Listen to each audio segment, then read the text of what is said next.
Hey all, Heretic here with another Hearthstone Battlegrounds Players Guide, and I'm here to bring you the information you need to help you win with Sneed. So get comfy and let's dive in. First, let's talk about the hero power Sneed's Replicator. This costs 1 gold and reads, give a minion Death Rattle, summon a random minion from a tavern tier lower. So if you target a tier 4 minion, when that tier 4 minion dies, a random tier 3 minion will appear. You have no control over it. So some things you want to think about before you use this hero power.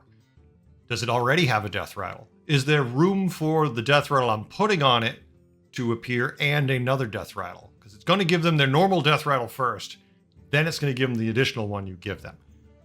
If you only have room for 1 minion, don't put stacks of this power until you know odds are the minions are going to die in an order where you can get maximum benefit. In other words, if you have a taunt, don't put 3 death rattles on it, because odds are they're not going to be able to summon 3 minions with it unless this thing's amazing, and even then, the wrong minion hits it and you lose all that value.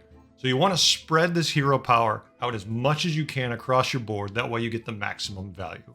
When tiering with Sneed, typically I will do 3-on-3 or Warrior Curve. If Murlocs and Beast are in, I usually will not 3-on-3 with Sneed, but if they're not in, this is typically the angle I'm going to take. If one of them are in, it depends, what's in the shop now. I'm already looking at a pair. Maybe then I'd rather Warrior Curve because I can line up a triple. It really depends on what options I have. Remember, Sneed's hero power is going to give you a minion from the tavern tier lower than the minion. So if you can get early tier 3 minions, you're getting more value out of that hero power as opposed to stacking them on random tier 1 minions that are just going to give random tier 1 minions. So there's always that need, that desire to go to tier 3, but you have to make sure the shop's worth it also. Now, when it comes to the quests and rewards I'm looking for with Sneed, Sneed is a pretty good hero to complete a lot of difficult quests. If you get a high summon minion quest, if you get trigger death rattles, if you get have minions die, have minions attack, these are very easy for Sneed to complete because of the nature of their hero power. You are going to summon more minions. Those minions are going to have sometimes Reborn, Death Rattle, more opportunities for your guys to attack. This gives you a whole lot of value. So Sneed is really good. Look at those quests, and some that sound harder for other heroes, for Sneed, might not be that hard. Now, on the rewards end of it, let's start with the simple one, Ritual Dagger. Hey, usually, you're that poor mech player when you're playing Ritual Dagger, or you're the beast player hunting for all those death rattles, trying to get the replicating menace on all your mechs. Sneed, you don't care. It doesn't have a death rattle, hero power. Instantly, you're good. They're sitting there trying to buff their board. They get a Baron online. They're trying to buff it with an Uther or Quillbores. You just hit it with your hero power. And once it dies, now it's getting buffed. You're all set. Next, we have Smoking Gun. Hey, guess what? All your minions having +4 attack. All those death rattles that get summoned from your hero power. All the tokens that they might summon. +4 attack is going to give you a ton of value. And your opponents are going to have a hard time having enough health to survive the number of minions you're going to be throwing at them with this extra attack. And finally, the MVP in my mind, Volatile Venom. Are you ready to win the game? Because giving all of your minions +7/7, all of your tokens, all those additional summons, whatever they are, +7/7, means basically you just need to have a couple big taunts on the right side of your board and staggered death rattles left to right. Just first guy summons one thing, second guy summons 2, and you just keep going because you could just hit them with those hero powers in the right order and give you the max possible minions you can summon, which then might give more taunts, which can then, gum up your opponent's board more. Volatile Venom is massive, massive value with Sneed and easily can give you first or second place. As for the minions and the strats I like to use when I'm playing Sneed, well, let's look at a few of them. Now, obviously, the next couple ones are win conditions, but they're going to help you get to that end game. And that's Khadgar and Monstrous Macaw. These 2 minions are going to give you summons and more summons and more summons because you're going to have tons of death rattles from the trigger and give you more summons to apply to your board. This is huge value for a nice, easy pair of tier 3 minions you can throw out there. Obviously, you don't want to have your Monstrous Macaw in the first slot because there's going to be no room for your death rattles. So you want to, think about positioning and whatnot, but easy value there. Khadgar, every time something dies, it death rattle triggers. It's going to make you summon 2 of them. Once again, easy value, can't go wrong. You're going to want to stay away from minions with large natural death rattles. So what I mean is Replicating Menace, Rat Pack, Things like that are already going to be summoning minions you don't need. You don't want to summon 1/1s. You want to summon random good things. Now, Gas Coiler, that's more of a late game.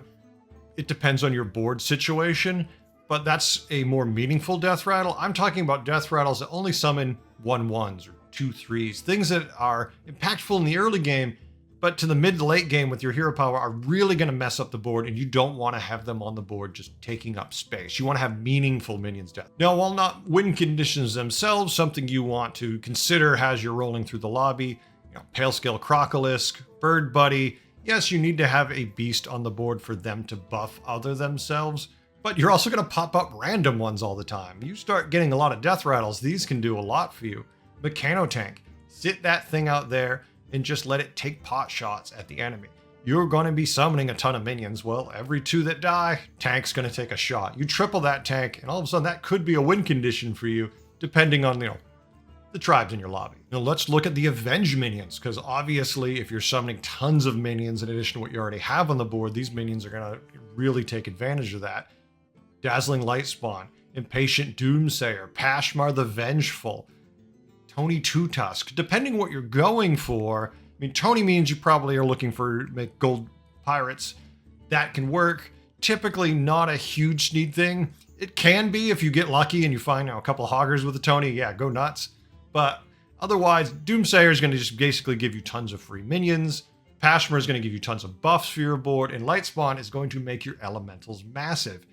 If you can get an early Lightspawn and just let it trigger for a couple turns, then you start cycling in those elementals, you've got massive, massive minions lined up. And then, to kick it off, when they die, they'll start summoning little weenies just to be annoying, knock off shields, keep people distracted.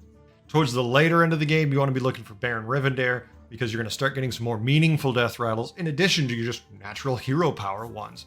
Now sit Baron all the way in the back, buff him up, and let him do his thing. He's going to make those death rattles go off. Just be wary of, White Mane and all that trying to target you. You might want to dance your Baron around between, the 5, 6, and 7 slot once people are aware that's what you're doing. Once you're tier 6, you're looking at a lot of minions that already have really good effects, are going to help with those directions you've probably chosen for your board, whatever they may be. You probably want to stay away from things like Omega Buster, because it's already summoning a bunch of minions, so the odds are you're never going to get value out of that. But otherwise, almost everything else works to one degree or another, because when they die, they're going to kick out a tier 5 minion with your hero power. Let's say you got a couple Manted Queens, you got a good Menagerie board going, they're already rolling Divine Shield, Poison, Taunt. Oh wait, and when they die, maybe they kick out a Leroy. It's pretty fun to watch it happen.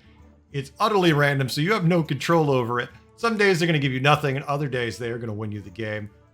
Now, when it comes to countering Sneed, it can be tricky depending where you are in the game, but not necessarily hard also.